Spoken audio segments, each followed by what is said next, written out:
লাবণীতে নাকি একটা জায়গাতে ড্র্যাগন ফ্রুটের চাষ করেছে।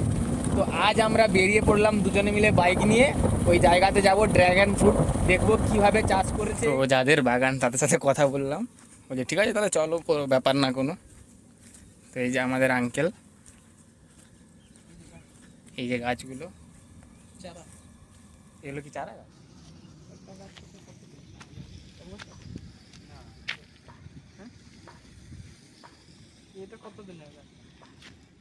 এই গল্প শুধু সাফল্যের নয়, এই গল্প সাহসের, নতুন কিছু করার স্বপ্ন দেখার।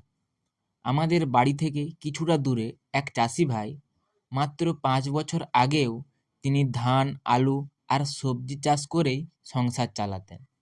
বছর শেষ হতে যা আসতো তাতে সংসারের খরচ মেটানোই কঠিন হয়ে যেত। কিন্তু তিনি থেমে থাকেননি। তিনি শুনেছিলেন ড্রাগন ফ্রুট নামে এক অদ্ভুত ফলের কথা। লাল গোলাপি খোসা, ভেতরে সাদা কালো বীজের মতো দেখতে একটি সুন্দর রকম ফল, খেতেও দারুণ।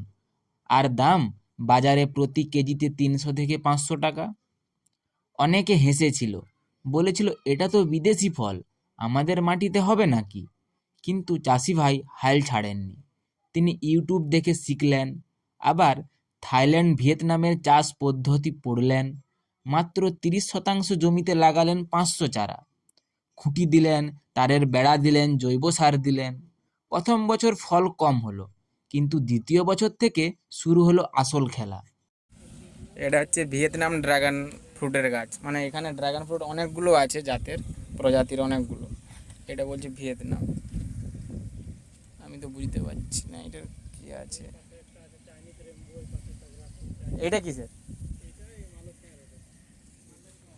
এটা মালয়েশিয়ান।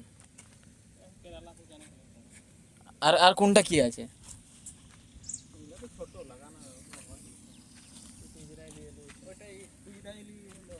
এটা ইসরায়েলি হলো।